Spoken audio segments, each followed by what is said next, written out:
I'm Sarah, 26 years old. My father chose my half-sister's birthday party over walking me down the aisle at my wedding. She scheduled it the exact same day, same time. I didn't scream. I didn't break down. I smiled and told him I understood. But what he didn't know was that I already had someone else in mind to take his place. Where are you watching from today? Drop your location in the comments below and hit that like and subscribe button if you've ever felt completely abandoned by a parent who was supposed to love you unconditionally. You'll definitely want to stick around for what happened next.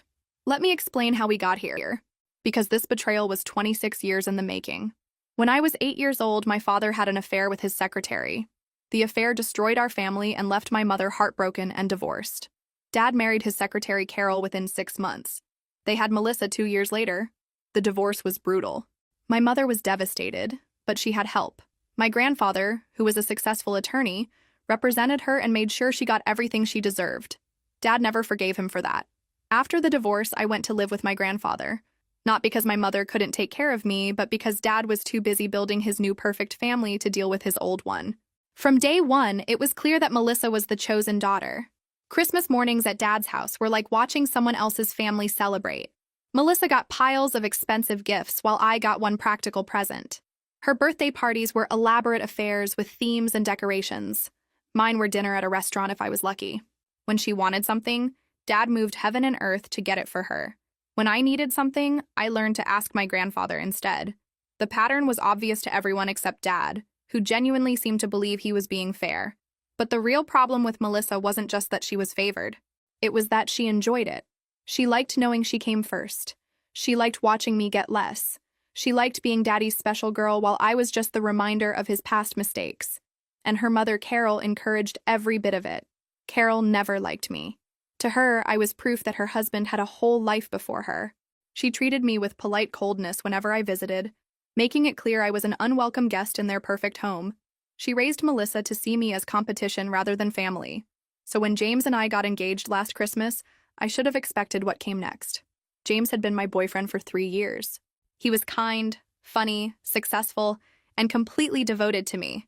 Everything I'd ever wanted in a partner.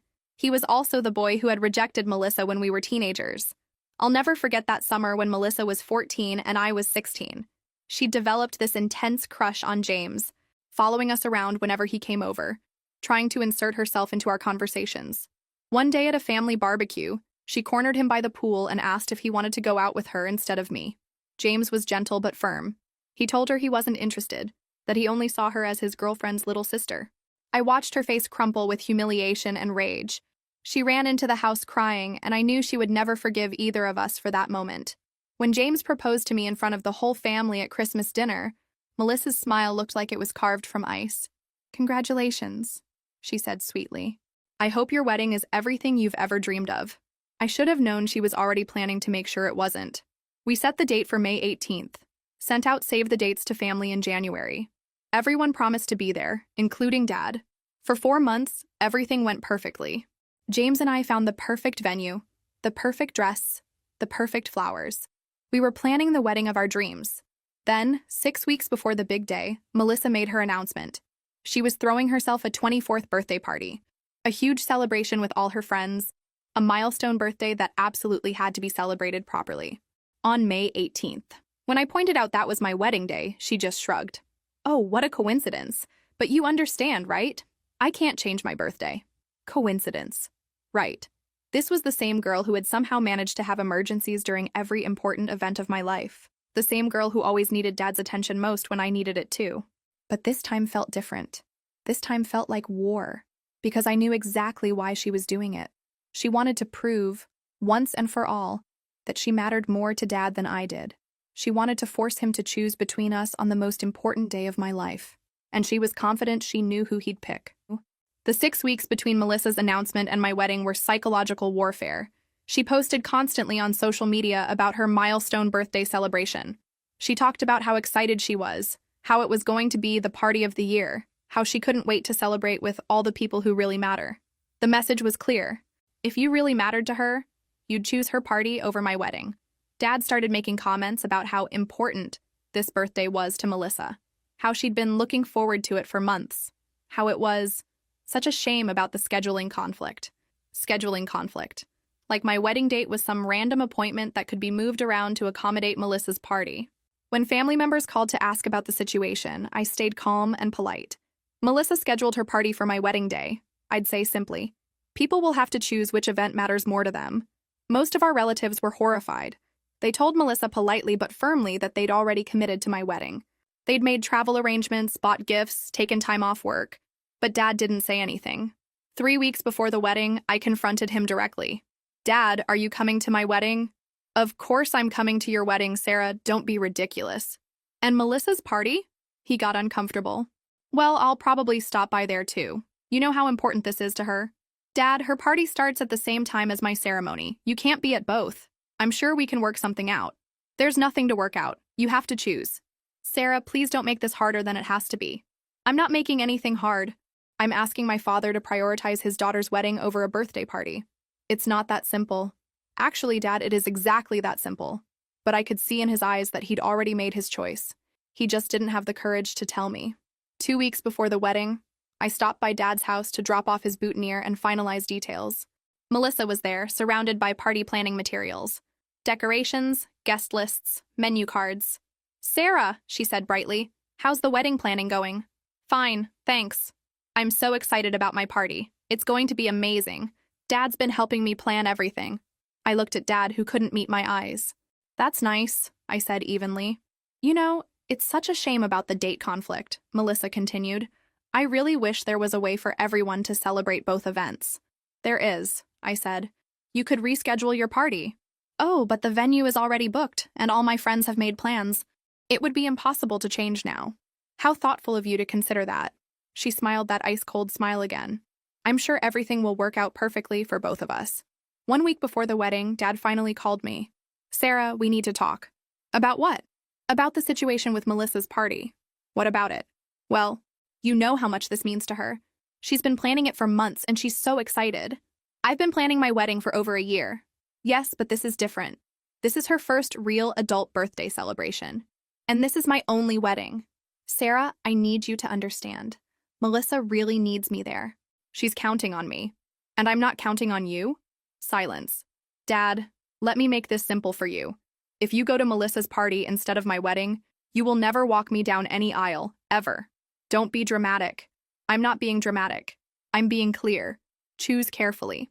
Sarah, choose. Dad, your daughter's wedding or your daughter's birthday party, but understand that this choice will define our relationship forever. I hung up before he could respond, but I wasn't devastated. I wasn't even surprised, because I'd spent 18 years living with my grandfather, and I'd learned something important about family. Real family shows up when it matters. Real family chooses you when it's hard. Real family doesn't make you compete for love. And if my biological father couldn't understand that, well, I had another father figure who'd proven his love every day for 18 years. The man who had raised me when Dad couldn't be bothered. The man who had never missed a single important moment in my life. The man who deserved the honor of walking me down the aisle more than anyone else in the world. I just hadn't told him yet. The week of my wedding, I still hadn't heard from Dad. No phone calls, no texts, no attempt to explain his choice or ask for forgiveness. He'd made his decision, and now he was avoiding the consequences. Meanwhile, Melissa was in full celebration mode. She posted photos of her dress, her decorations, her party preparations. She was documenting every detail of her triumph. She'd won. She'd forced Dad to choose, and he'd chosen her. But what she didn't understand was that her victory was about to become her biggest mistake. Because while she'd been focused on taking something away from me, I'd been focused on finding something better. 3 days before the wedding, I visited my grandfather. He was in his garden, tending to the roses he'd been growing for 30 years. The same garden where he'd taught me about patience and nurturing and the difference between things that grow wild and things that need careful attention. How are you feeling about Saturday? He asked without looking up from his pruning. Excited, I said honestly. Ready. And your father? What about him? Has he called? No, and he won't. Grandpa Joe straightened up and looked at me with those wise eyes that had seen me through every crisis of my life. I'm sorry, sweetheart. Don't be, I'm not. No? Grandpa, I need to ask you something important. Anything. Will you walk me down the aisle? His eyes filled with tears immediately. Sarah, you're the man who raised me. You're the man who taught me what love looks like. You're the man who showed up for every important moment when he couldn't be bothered. It would be the greatest honor of my life. Good. Because you're the only person I want giving me away. We hugged in that garden surrounded by the roses he'd spent decades nurturing, and I felt a peace I'd never experienced before. This wasn't plan B. This wasn't settling for second choice. This was choosing the right person for the right reasons. The morning of my wedding dawned bright and perfect. I woke up in my childhood bedroom at Grandpa Joe's house, surrounded by the memories of the man who had actually raised me. My bridesmaids arrived early to help with hair and makeup. They kept asking nervous questions about my father, but I deflected with calm confidence. Everything is exactly as it should be, I told them. At noon, my phone buzzed with notifications from social media. Melissa's party had begun. She was posting photos of herself in an elaborate gold dress, surrounded by decorations, posing with Dad. She looked triumphant. In one photo, Dad was giving a toast. The caption read, "My dad calling me his greatest joy on my special day. His greatest joy." I felt something settle in my chest, but it wasn't heartbreak. It was clarity, because seeing those photos confirmed what I'd always known but never wanted to admit. I had never been his greatest joy. I had never been his priority. I had never been his chosen daughter, but I had been someone else's greatest joy for 18 years. And that someone else was about to walk me down the aisle. At 2 o'clock, guests started arriving at the church. I watched from the bridal suite window as cars pulled up. Uncle Mark and Aunt Linda, my cousins, James's family, friends from college and work. Everyone who had promised to be there was keeping their promise. Everyone except the one person who should have mattered most. But I wasn't sad anymore. I was anticipating. Because in 1 hour, everyone in that church was going to witness something extraordinary. They were going to see what real love looked like. They were going to see what loyalty looked like. They were going to see what it meant to be chosen by the right person. And somewhere across town, at a birthday party that was about to lose its shine, my father was going to start getting some very uncomfortable questions. At 2:30, family members started calling. "Sarah, where's your father? People are asking." "He's not coming," I said simply. "What do you mean he's not coming?" He chose to attend Melissa's birthday party instead. The silence on the other end of the phone spoke volumes. "Are you okay?" "I'm perfect. Better than perfect." "But who's going to walk you down the aisle?" "You'll see." I had the same conversation 4 times. Each person went from shock to outrage to concern for me. But I felt nothing but excitement, because I knew that in 30 minutes I was going to surprise everyone in the most beautiful way possible. At 2:45, my phone rang one last time. Dad's number. I almost didn't answer, but something made me pick up. "Sarah, I need to explain." "Are you at my wedding, Dad?" "No, but..." "Then there's nothing to explain.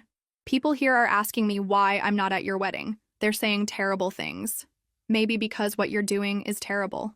"Sarah? Please, can I still come? I can leave the party now." "To do what? Show up for pictures after missing the ceremony?" You thought maybe you could have it both ways. Support Melissa when it mattered to her and still get credit for being at my wedding." That's exactly what you thought. But you can't have both, Dad. You made your choice. I made a mistake. You made a choice. The same choice you've been making my entire life. Sarah. Goodbye, Dad. Enjoy the party. I hung up and turned off my phone. At 2:55, the music started. My bridesmaids lined up outside the sanctuary doors. They were all crying with happiness because they understood what was about to happen. They knew who was waiting for me at the back of that church. They knew who had earned the right to give me away. I took my place behind the closed doors and felt my heart pound with anticipation. Not nervousness. Not sadness. Pure, joyful anticipation. Because I was about to walk down that aisle with the man who had never once let me down. The man who had taught me that love is spelled T-I-M-E. The man who had shown me what it meant to be someone's priority. Have you ever had a moment when you realized that the person you needed was right there all along? When you stopped waiting for someone to choose you and started appreciating someone who already had? Drop a comment and let me know, because what happened next was pure magic. The sanctuary doors opened and I stepped into view. But I wasn't alone. Walking beside me, his arm steady and strong under mine, was my grandfather in his finest suit. Distinguished, proud, and beaming with the kind of love that can't be faked. The gasp that went through the church was audible. Every single person turned to look, expecting to see my father behind us. Expecting this to be some kind of procession where Dad would appear at any moment. But the space behind us was empty, and the message was clear. As we walked down that aisle, every step deliberate and meaningful, I could see the realization dawning on faces throughout the church. Uncle Mark's mouth fell open. Aunt Linda started crying immediately. My cousins looked around in confusion, still expecting Dad to materialize. But James, my beautiful James, understood immediately. His face broke into the most radiant smile I'd ever seen, and I saw pride and love and respect shining in his eyes. He knew who was walking me down that aisle. He knew who deserved that honor. He knew that this moment was about more than just a wedding ceremony. When we reached the altar, Grandpa Joe stopped and turned to face the congregation. In a voice strong and clear enough for everyone to hear, he spoke words that would echo in that church forever. Who gives this woman to be married to this man? Pastor Williams, recovering from his own surprise, prompted the traditional response. I do, Grandpa Joe said firmly. I have had the privilege and joy of raising Sarah from a young girl into the remarkable woman she is today. Today, I am honored to place her hand in the hand of a man who will love her the way she has always deserved to be loved. The church was dead silent except for the sound of people crying. He placed my hand in James's, kissed my forehead gently, and whispered, I'm so proud of you. Then he took his place in the front row, where the father of the bride should sit, where he had always belonged. James squeezed my hand and whispered, that was perfect. Pastor Williams, clearly moved by what he'd just witnessed, began the ceremony. Dearly beloved, we are gathered here today to celebrate the union of Sarah and James, surrounded by the people who truly love and support them. The emphasis on truly was not lost on anyone. As the ceremony continued, I felt a peace and rightness I'd never experienced before. This was how it was supposed to be. This was what it looked like when you were surrounded by people who chose you. This was what it felt like to be loved by the right people for the right reasons. When it came time for vows, James looked directly into my eyes and said something that made my grandfather beam with pride. Sarah, you have taught me that family is not just about blood, but about the people who show up consistently with love and support. Today, surrounded by people who truly value us, I promise to always choose you, to always prioritize you, to never make you question where you stand in my life. When Pastor Williams pronounced us husband and wife, the kiss we shared tasted like freedom and new beginnings. As we walked back down the aisle as a married couple, I caught sight of faces in the congregation. Everyone was crying. Everyone was smiling. Everyone understood that they had witnessed something extraordinary. They had seen a daughter finally be valued by the right person. They had seen what real love and loyalty looked like, and they knew that this moment was going to have consequences that reached far beyond our wedding day. Outside the church, people surrounded us with congratulations and praise. Sarah, that was the most beautiful thing I've ever seen, Aunt Linda said through her tears. Your grandfather was absolutely perfect, Uncle Mark added. That's exactly how it should have been. But the most meaningful comment came from James's grandmother, who had been married for 60 years. Young lady, she said, taking my hands in hers, you just showed everyone in that church what it means to honor the people who honor you. That was wisdom beyond your years. As we posed for photos with my grandfather, my phone started buzzing with messages. But they weren't from Dad. They were from people at Melissa's party. The messages coming in during our photo session painted a picture I wished I could see with my own eyes. Sarah, people here are asking your dad where he is. He looks really uncomfortable. Everyone at this party knows about your wedding. They're all talking about how they can't believe he's here instead. Melissa is getting upset because people keep asking about you instead of celebrating her. Your dad just stepped outside to take a phone call. He looks sick. I showed the messages to James, who was trying not to laugh during our formal photos. Karma works fast, he whispered. It sure does. The reception was everything we'd dreamed it would be. My grandfather's speech was the highlight of the evening. Ladies and gentlemen, he began, his voice carrying clearly through the room, I want to tell you about the greatest privilege of my life. The room fell silent. 26 years ago, a little 8-year-old girl came to live with me. She was heartbroken and confused, wondering why her world had fallen apart. I could see people wiping their eyes already. But that little girl taught me something about resilience, about strength, about the difference between giving up and growing up. He looked directly at me. Sarah, you have become everything I hoped you would be, and more. You are kind without being naive, strong without being bitter. And you have learned the most important lesson of all, that you deserve to be chosen first. The applause was thunderous. James, you are receiving a woman who knows her own worth. Treasure that. Protect that. Because women like Sarah don't come along often. After dinner, as people danced and celebrated, my phone rang. Dad's number. James nodded encouragingly. Take it. Hello? Sarah? Dad's voice was strained and desperate. I need to talk to you. I'm at my wedding reception, Dad. You know, the wedding you missed. About that, I heard that your grandfather walked you down the aisle.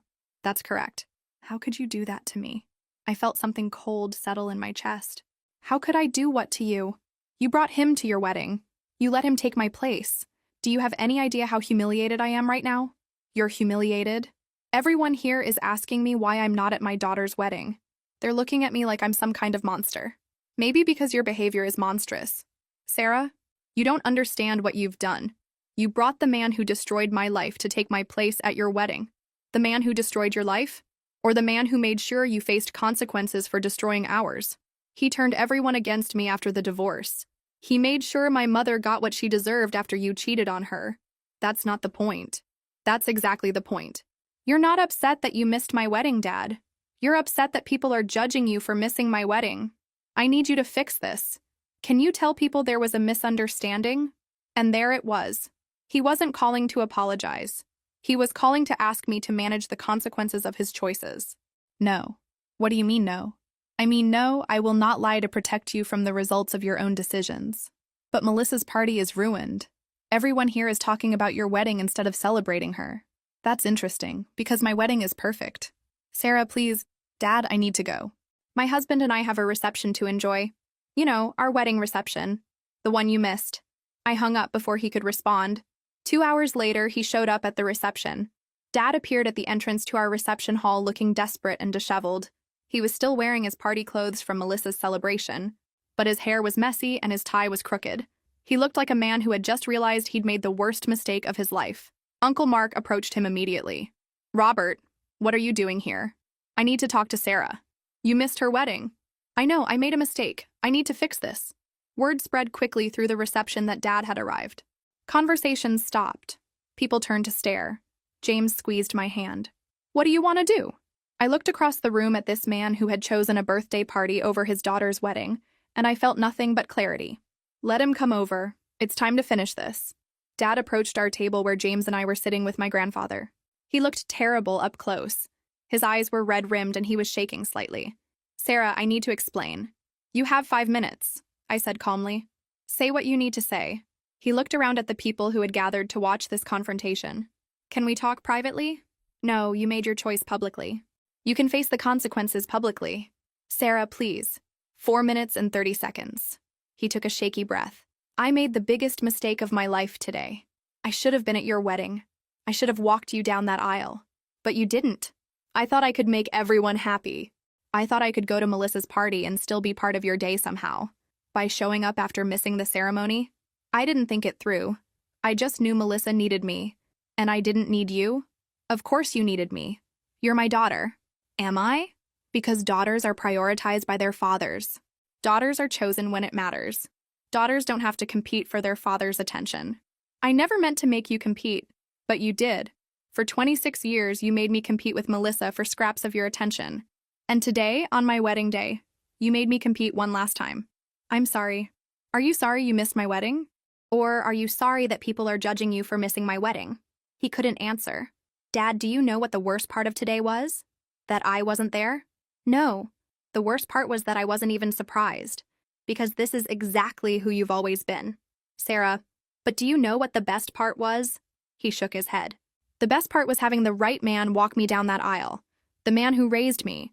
The man who never once put me second. The man who actually deserves the title of father. I gestured toward my grandfather, who was watching with quiet dignity. That man earned the right to give me away through 18 years of consistent love and support. You lost that right through 18 years of consistent neglect. I love you, Sarah. Love is not a feeling, Dad. Love is a choice.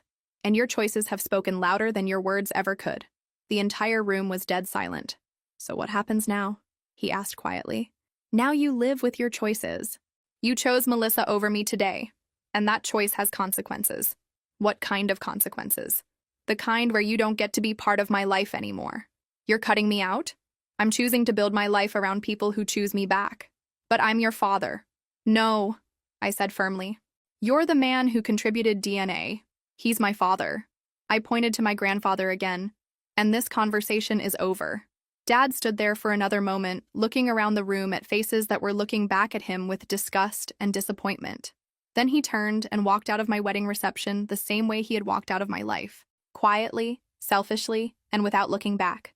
As the door closed behind him, the room erupted in supportive applause. My grandfather came over and put his arm around me. "How do you feel?" he asked. "Free," I said. For the first time in my life, completely free.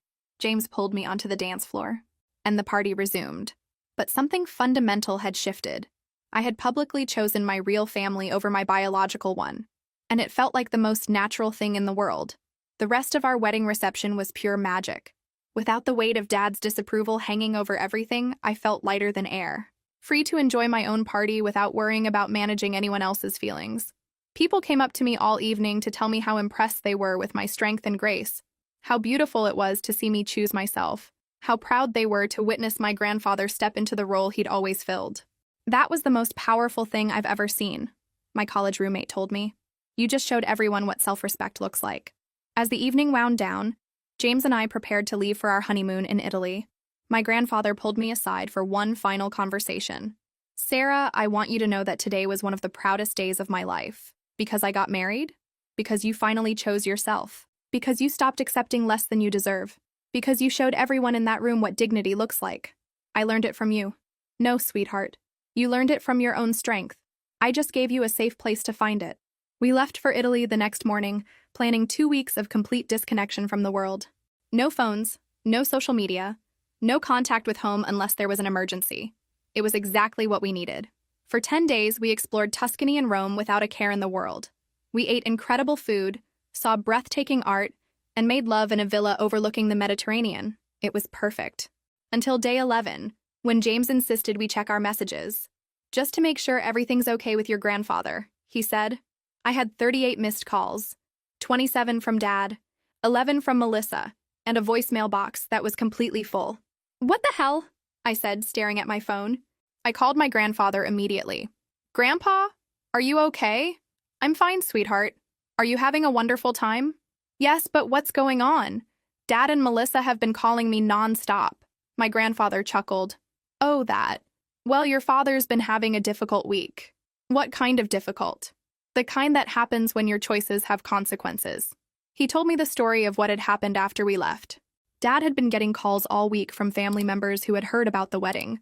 People were asking pointed questions about why he'd missed walking his daughter down the aisle. His golf buddies had heard the story. His work colleagues had heard the story. His neighbors had heard the story. And none of them were impressed. "People are looking at him differently," my grandfather explained. "They're seeing him for what he really is. A man who abandoned his daughter on her wedding day for a birthday party." "Good. It gets better." Melissa's friends have been asking her why she was okay with her father missing her sister's wedding. Some of them think what she did was manipulative and cruel. Also good. She's been trying to reach you to apologize, to make it all go away so she can stop facing consequences. Well, she's going to have to face them a little longer. "Your father wants to fix things. He keeps calling me asking how to make this right." "What did you tell him?" "I told him that some choices can't be undone, some relationships can't be repaired, and some consequences are permanent." "Perfect. Sarah, I want you to know that everyone who loves you is proud of how you handled this. You showed incredible strength and dignity. Thank you, Grandpa. Now go back to your honeymoon. Turn off your phone. Enjoy your new husband. Let them sit with their choices for a while longer." I hung up and looked at James. "What do you want to do about all those missed calls?" he asked. I looked at my phone, at the evidence of Dad and Melissa's desperation to control the narrative and make me manage their feelings about the consequences of their actions. Then I turned my phone off. "Nothing," I said. "I want to do absolutely nothing." "Are you sure?" "James, for 26 years, I've been managing their emotions, making excuses for their behavior, trying to smooth over the problems they created. And now I'm done. They made their choices. They can live with the results, without me running to fix it for them." We spent our last 3 days in Italy in blissful silence. No phone calls, no family drama, no attempts to manage other people's feelings about their own bad decisions. Just 2 people in love, building a life together based on mutual respect and genuine care. It was the most peaceful 3 days of my adult life. We returned from our honeymoon to find our mailbox stuffed with letters. 12 from Dad, 3 from Melissa, 1 from Carol, I gathered them all up and threw them in the garbage without opening a single one. Don't you want to know what they say? James asked. I know what they say. They say it's my fault that their choices have consequences. They say I'm being unfair and cruel. They say family should forgive family no matter what. And I don't care anymore. Their opinion of my boundaries doesn't change my boundaries. But they weren't going to give up easily. When I didn't respond to the letters, Dad escalated. He started showing up places. First at my workplace, then at the grocery store, then at the coffee shop where I met clients. Always with the same desperate energy. Always asking for just 5 minutes to explain. Always getting the same answer. No. After the third ambush, I called my grandfather. He's not respecting my boundaries, I told him. What do you want to do about it? I want him to stop. Permanently. I can have a conversation with him. What kind of conversation? The kind where I explain that harassment is illegal and that continuing to bother you could result in a restraining order. You'd do that? Sarah, I've been protecting you from your father's bad decisions for 18 years. I'm not going to stop now. My grandfather's conversation with Dad was apparently very effective. The surprise visits stopped immediately. But 2 weeks later, Melissa tried a different approach. She called my workplace directly. This is Melissa Mitchell, she told my assistant. I'm Sarah's sister and I need to speak with her about a family emergency. My assistant, bless her heart, came to ask me about it. There's no family emergency, I told her, and if she calls again, tell her I'm unavailable. But Melissa was persistent. She tried calling James at his work. She tried contacting my college friends on social media. She even tried reaching out to my mother. Each time she got the same message. Sarah doesn't want to talk to you. Finally, she wrote me an email. Sarah, I know you're angry, but we need to talk. What happened at your wedding is affecting my entire life. People are treating me like I'm a terrible person. I need you to help me fix this. I read the email and felt nothing but amazement at her audacity. She wasn't sorry for what she'd done. She was sorry that it had backfired. She wasn't apologizing for hurting me. She was asking me to help her manage the consequences of hurting me. I deleted the email without responding. 3 months after our wedding, the calls and letters finally stopped. Dad and Melissa had apparently accepted that I meant what I said about cutting contact. For the first time in my adult life, I was living without their drama. And it was incredible. James and I settled into married life beautifully. We had quiet dinners together. We took weekend trips. We made plans for the future. All without having to manage anyone else's emotions or make excuses for anyone else's behavior.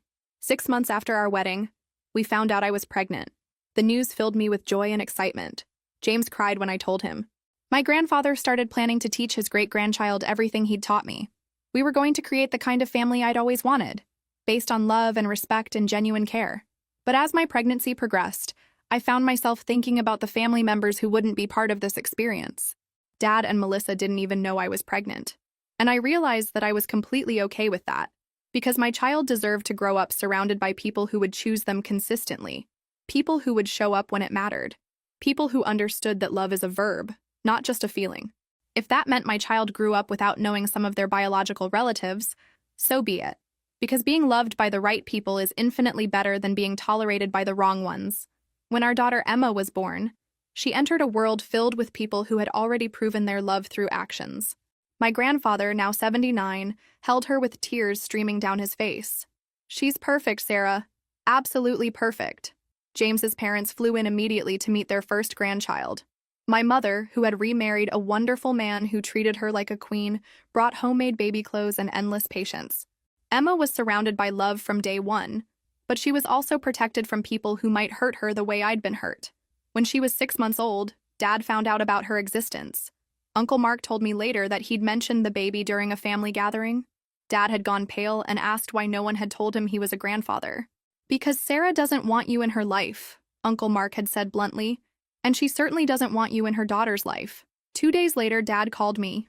I almost didn't answer, but something made me pick up. Sarah, I heard about the baby. Okay, I'm a grandfather. You're nothing to this child. Silence. Sarah, please. I know I made mistakes, but this is my granddaughter. This is my daughter, and I get to decide who is part of her life. Don't you think she deserves to know her grandfather? She knows her grandfather. He reads to her every day and changes her diapers and sings her to sleep. But I'm her biological grandfather. Biology doesn't create family. Behavior does. Sarah, I'm begging you.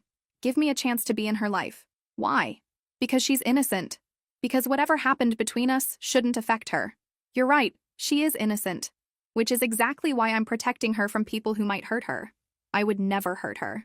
You said you'd never hurt me either. But you missed my wedding for a birthday party. That was different. It was exactly the same. It was you choosing someone else over me when it mattered most.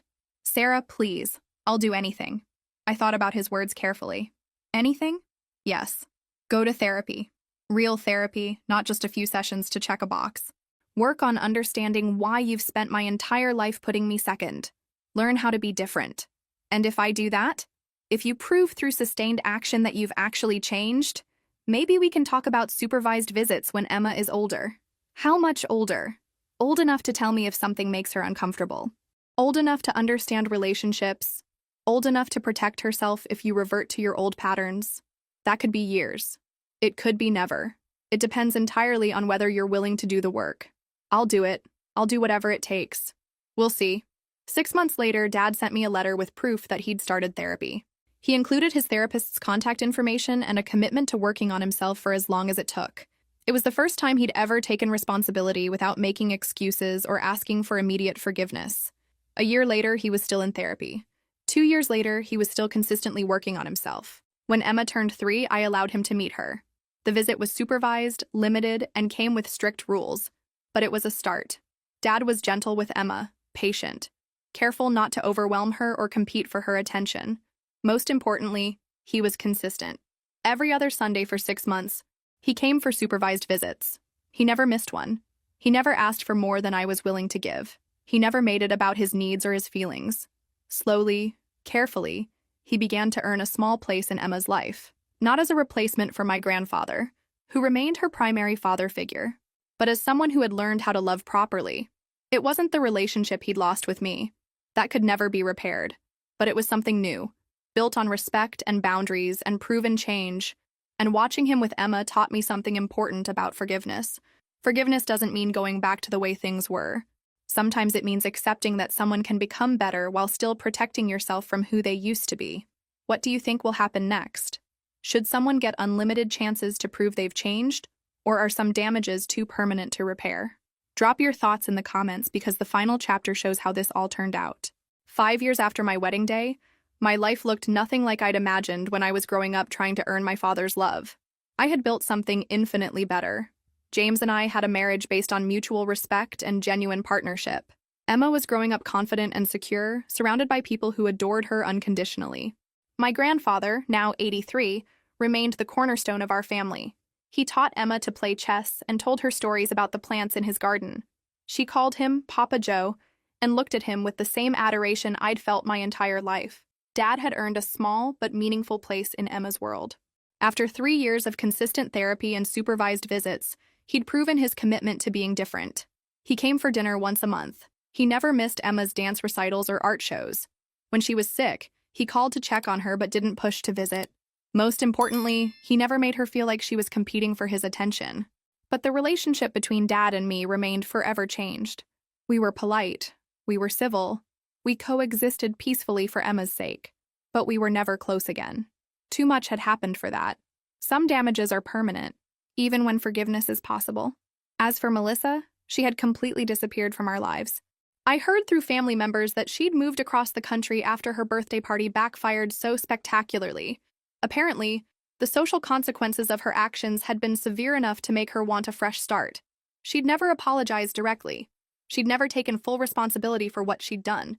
And I was fine with that, because I'd learned that I didn't need apologies from people who weren't genuinely sorry.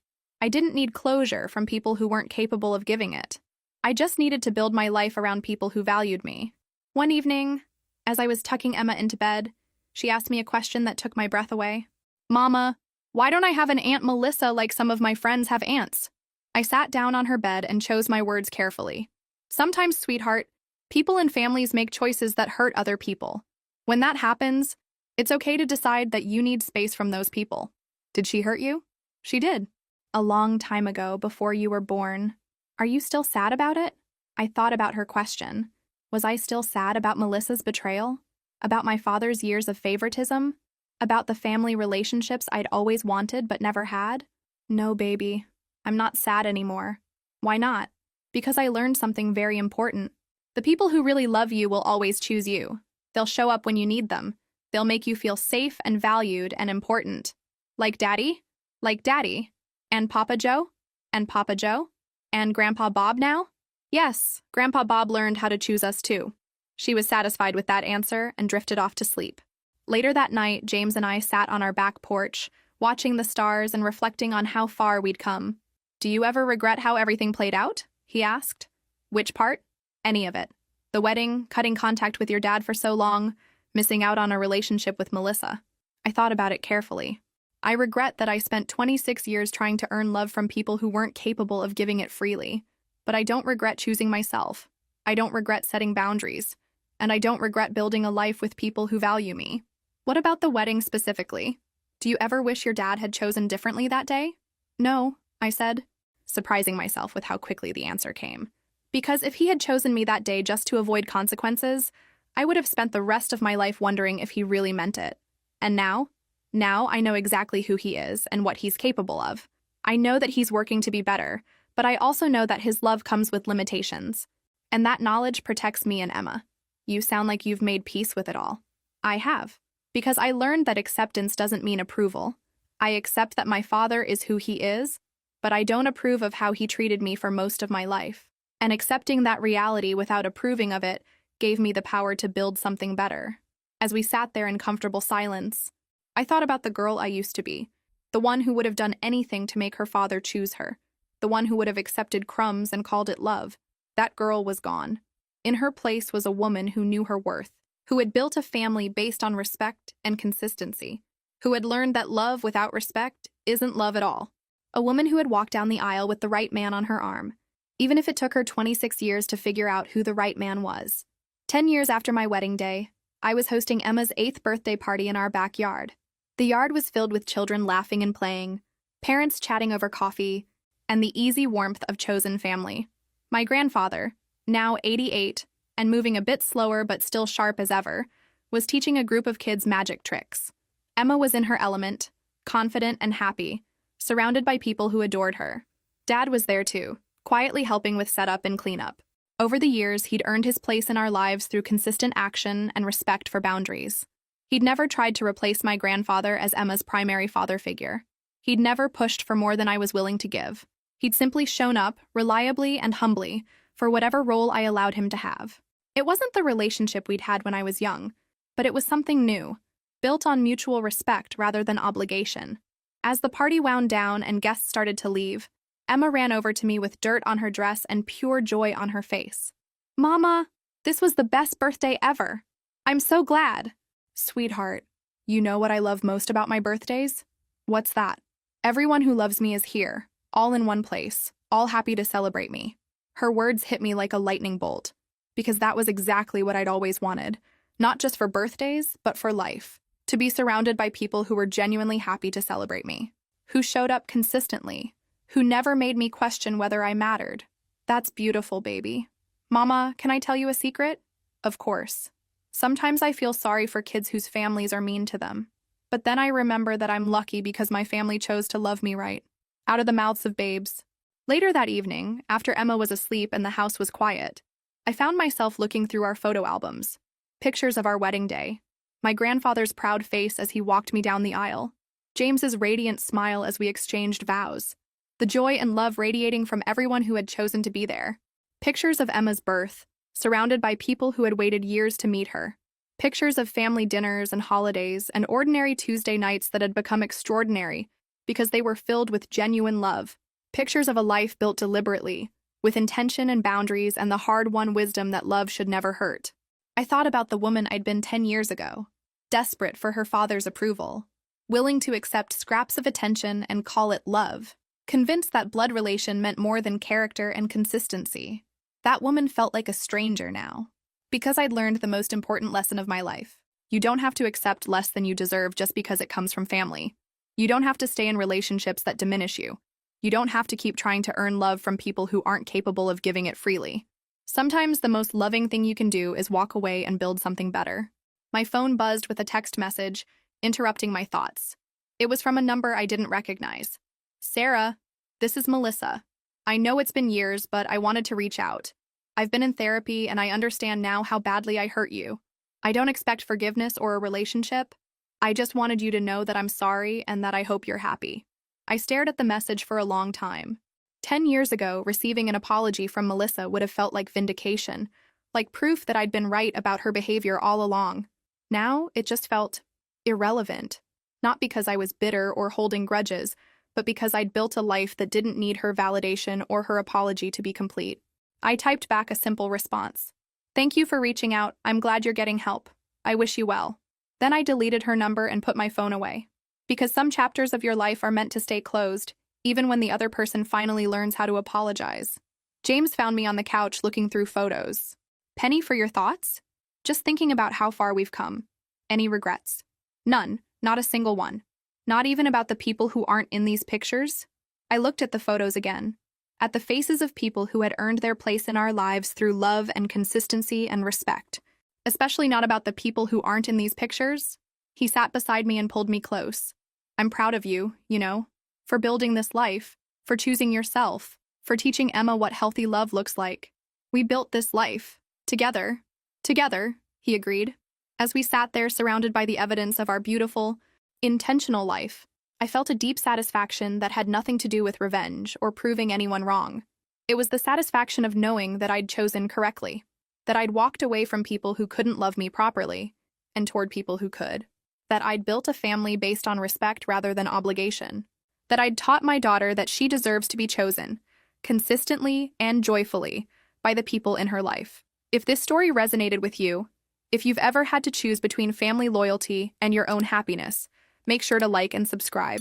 Sometimes the family you build is more important than the family you're born into. Sometimes the best gift you can give yourself is the courage to walk away from people who don't choose you back. And sometimes the most beautiful life is the one you create when you finally understand your own worth. Thanks for watching. I'll see you next time.